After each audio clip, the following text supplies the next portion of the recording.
Hello viewers, আসসালামু আলাইকুম। আপনারা দেখতে পাচ্ছেন কেরানীগঞ্জ ছাদ বাগান ব্লগ। তো আমার ছাদ বাগানে আমি আজকে আপনাদের আমার ছাদের ছোট্ট একটি আম গাছ আছে, তো এই আম গাছটাকে দেখাচ্ছি।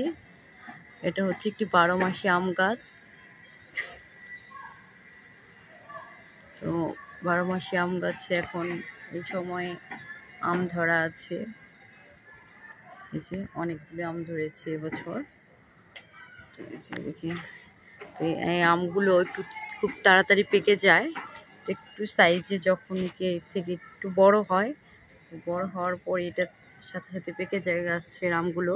তো এই যে এখানেটাতে আমি একটি আম গাছের আমকে পলিথিনে বেঁধে দিয়েছিলাম যেন এটা পেকে পড়ে গেলে পলিথিনে থাকে।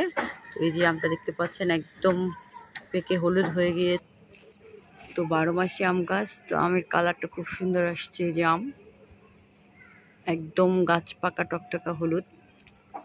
তো এই গাছটাতে তো এইরকম পাকা আম আছে, আবার এরকম কাঁচা আম ঝুলতেছে, আবার আম গাছের মইল আছে, আবার ছোট ছোট এই যে মইল এবং গুটিয়ে দাঁড়াইছে, এগুলো আমে পরিণত হবে। তারপর ওই সাইডটাতেও কিছু ছোট ছোট আছে, এটা কারণে এটার নাম 12 মাসি আম গাছ। তো এই যে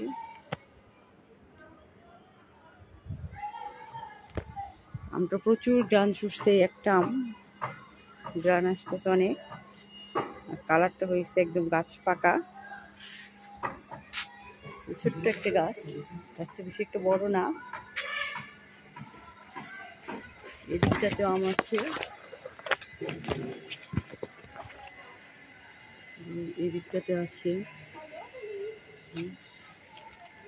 পুরাটা গাছে ভালো আম ধরছে। তো আপনারা যারা ছাদ বাগান করেন চাইলে আপনাদের ছাদ বাগানে এরকম একটি আম গাছ রাখতে পারেন, 12 মাসি আম গাছ। তো আমার ভিডিওটা যারা দেখেন তারা আমার চ্যানেলটাকে লাইক কমেন্ট করবেন, এবং আমার ভিডিওটা যদি ভালো লেগে থাকে তাহলে আমার চ্যানেলটাকে সাবস্ক্রাইব করে দিবেন। তো আজ এ পর্যন্তই, সবাই ভালো থাকবেন, সুস্থ থাকবেন, আল্লাহ হাফিজ।